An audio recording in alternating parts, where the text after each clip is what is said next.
I'm sure ruminating for long periods of time is not recommended by a psychologist, but I don't know, because I'm not a psychologist or a doctor.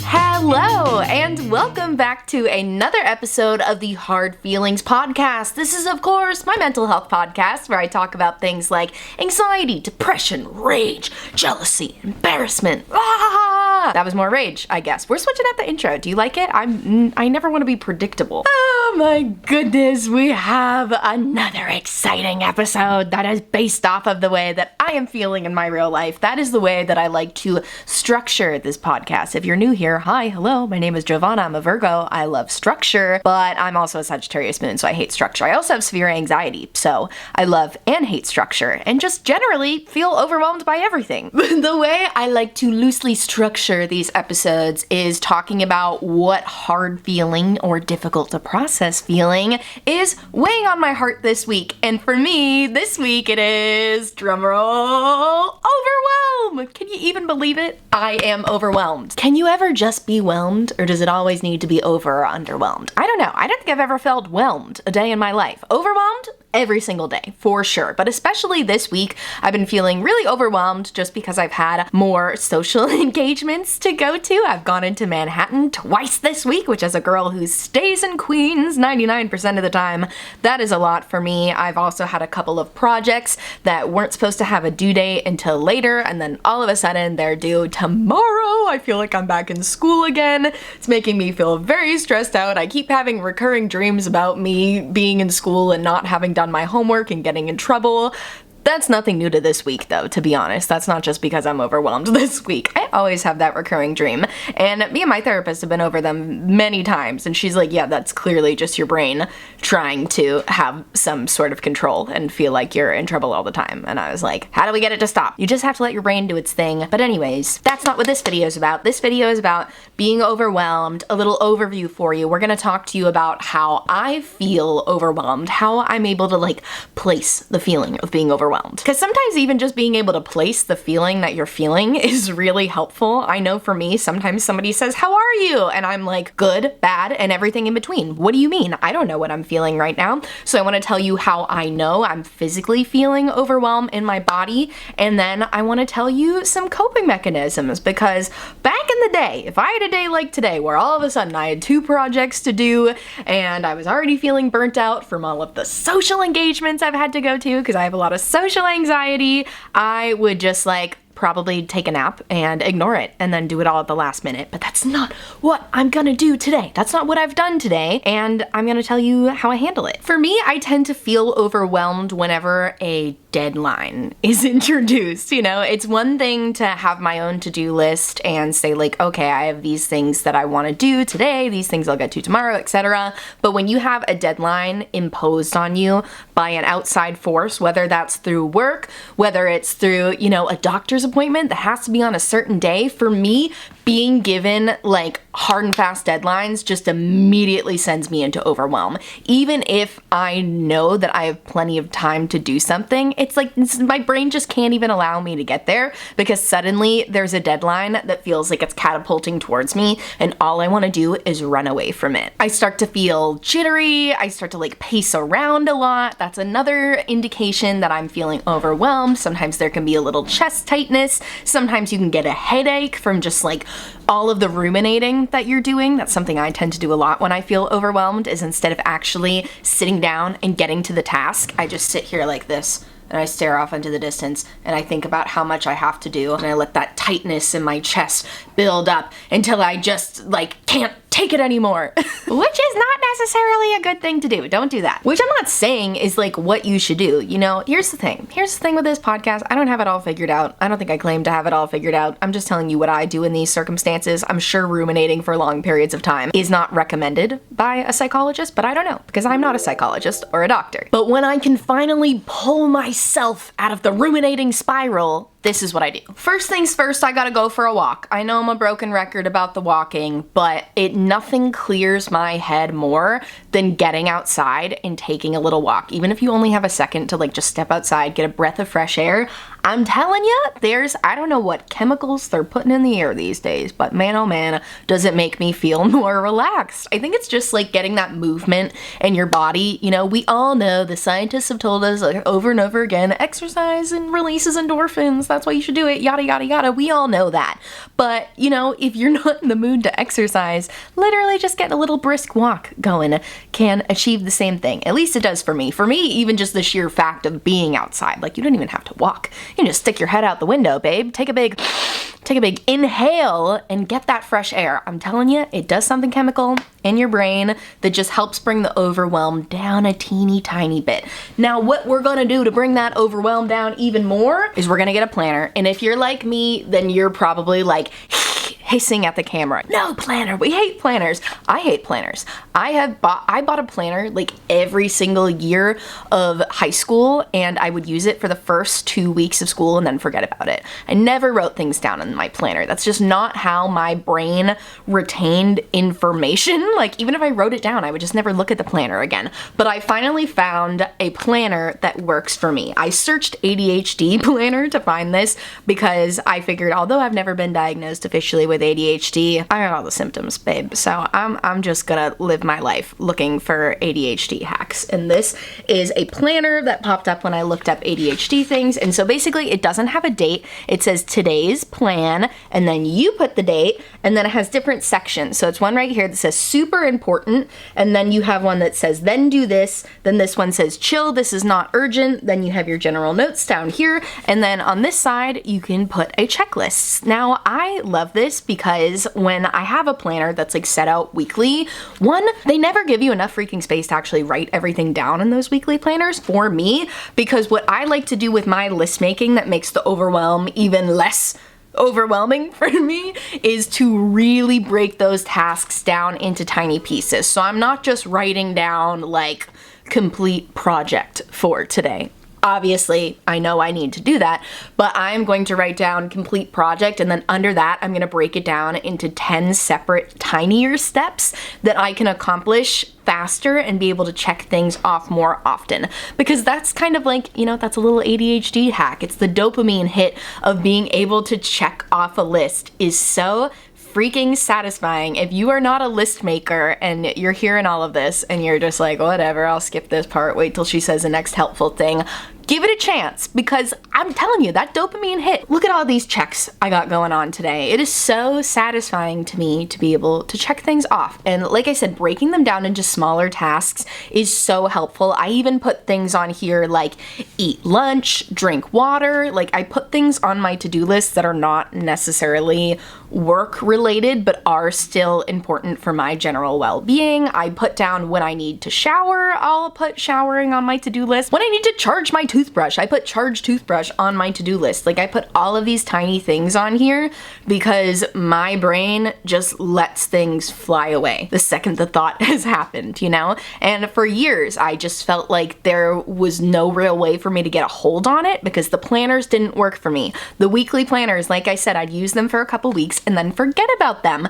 But then my alternative to that, not writing anything down at all, caused me to forget a bunch of things. So I kind of accepted the necessary evil of writing things down, and I'm just so happy I found a planner that works well for me. And you know, you don't need to buy the specific planner. You can get a notebook and just kind of section it out for you. I don't always use all of the sections for like what they're for. Sometimes I decide what the sections mean. Like chill, this is not urgent, does not always mean chill, this is not urgent for me. Sometimes I might put household tasks here and then like work related tasks here, you know? So I really just like how customizable it is, and this severely helps to diminish my overwhelm when I am stressed. Another thing I like to do when I have a really big to-do list to tackle is to set timers. I usually never set a timer for more than 15 minutes. Sometimes I do it 5 minutes at a time. It depends on the day. Some days I wake up and I'm like, the focus has left the building. All of my focus has packed its bags and gone on vacation to San Antonio because it's certainly not up here. And when I have days like that where the brain fog is just so thick and my focus has left the building and no amount of coffee or supplement or smoothie or anything is gonna get me back on track, timers are the only thing that helps me. Because if I can say like, okay, I'm setting a timer for 5 minutes and I'm gonna get as much done as I can in those 5 minutes, and after 5 minutes we can take a break. And I don't like to make those breaks too long. You know, usually it's like 15 or 5 minutes on and then just like a few minutes off. Sometimes that break is just for me to go get a sip of water or something. But you know, just being able to separate the time like that. Something about just setting a timer, I don't know. I'm sure somebody knows the science behind it. As I've said 1,000 times, I'm not a scientist, doctor, psychologist, anything. These are just patterns I've observed that I've been able to incorporate into my life. And yeah, usually I end up going a little longer than the timer. I set a 15-minute timer, and if I'm still like really in the flow by the end of that 15-minute timer, I'll turn it off and I'll keep going for like another 10 minutes. So usually I work longer than 5 or 15 minutes at a time, but I'm telling you, the timers help. I think it all just comes back to like that dopamine hit of having something to look forward to. Obviously, the completion of a project is something to look forward to because that can remove the stress. But like I said, we have to break it up into smaller pieces. I see people going out and buying like the timers that you can turn and stuff. That's fine if you want to spend the money on that. You think you're gonna use it. I just use my phone, and then the only thing you want to do is I'll set the timer and then I'll put the phone upside down. If I see the timer counting down, I'll pay too much attention to it and I'll let it like change the way I'm working and think like, oh, okay, I only have like 2 minutes left, so I'm just gonna finish this clip here.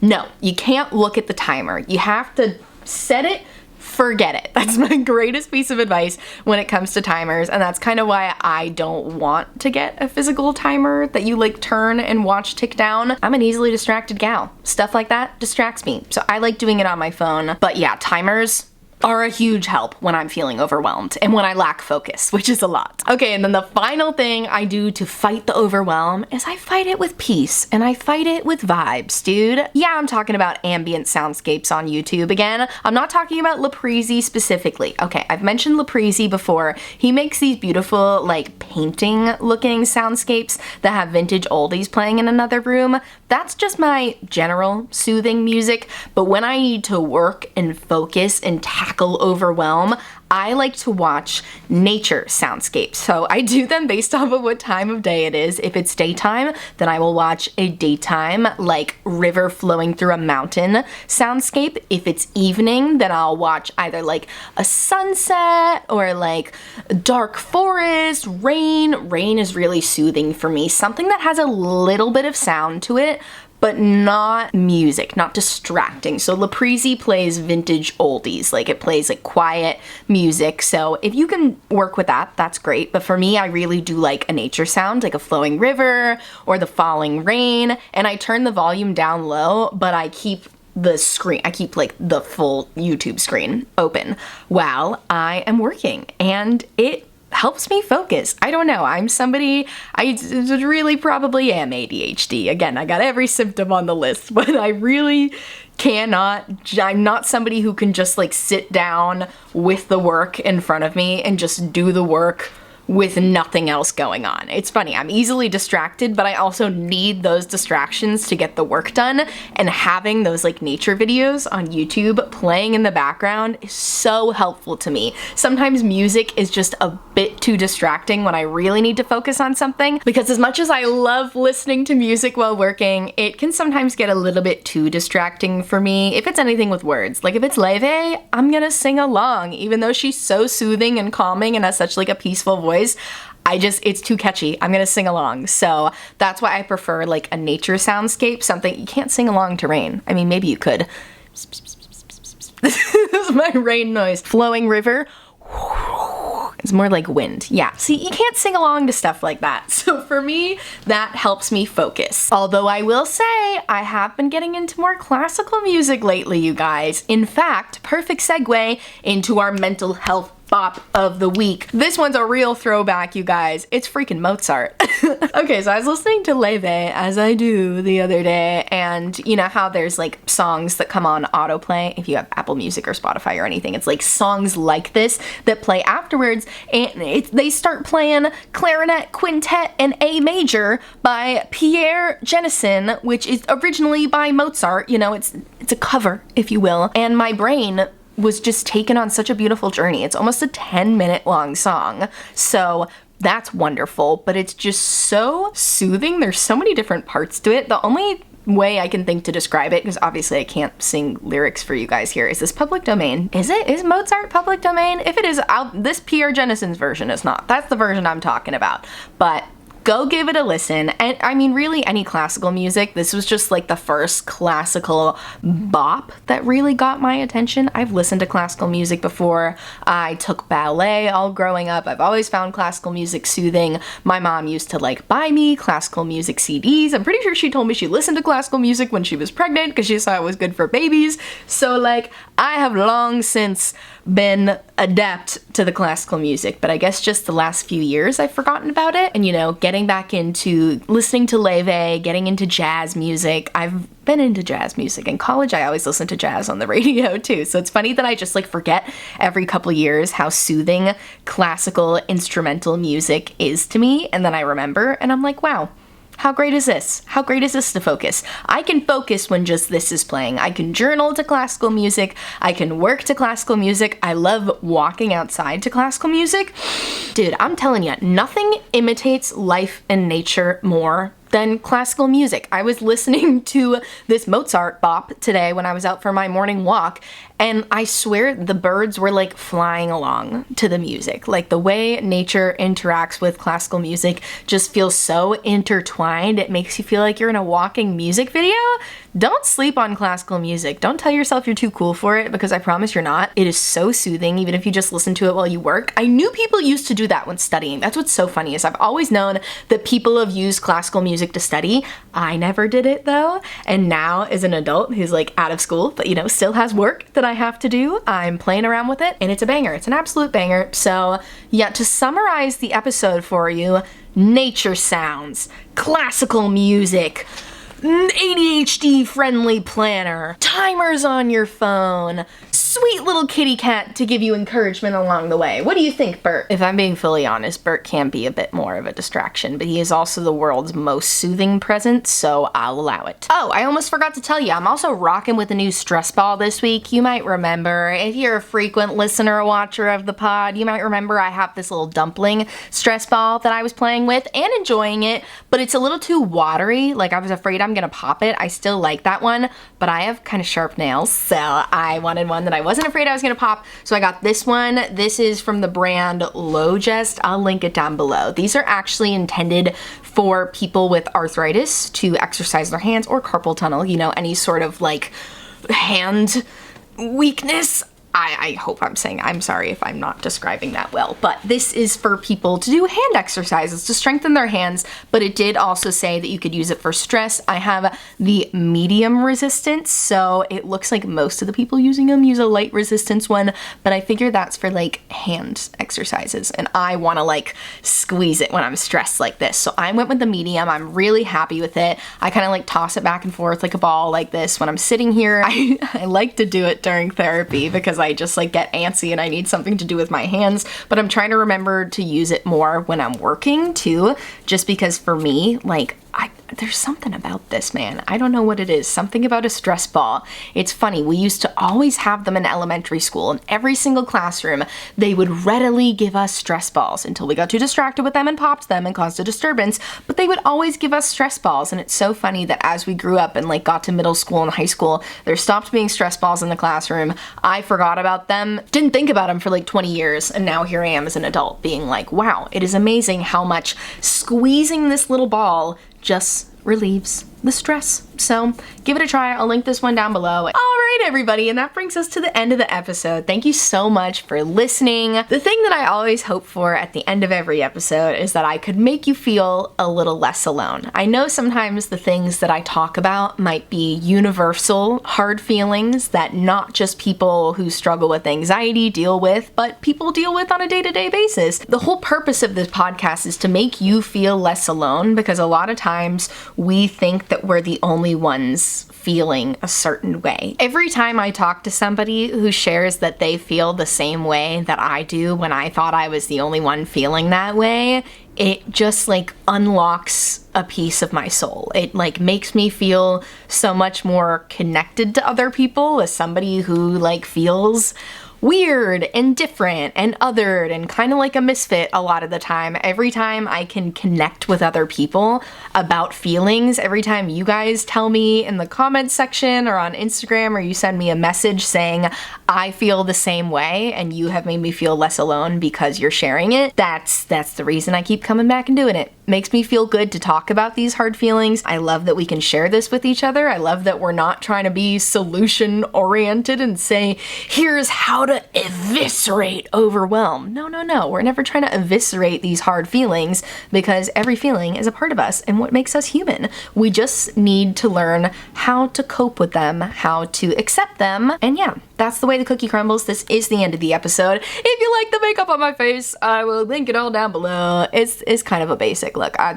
had a lot of projects I was working on today, but it's still pretty, still shimmery. Get the little heart and moon earrings on. I'll link everything down below for you. Look at my hair. I showered yesterday. I feel like it looks pretty good. Curls are looking pretty defined. Shout out to Olaplex. I did my whole round of Olaplex yesterday and I feel like my hair looks really good, which is so disappointing because that stuff is so expensive, but does work, unfortunately. Hate to break it to you. Anyways, it's the end of the episode. I forget how I end the episodes. Thank you so much for listening, and I will talk to you next Friday with a new one. Thanks. Take care of yourself. Bye.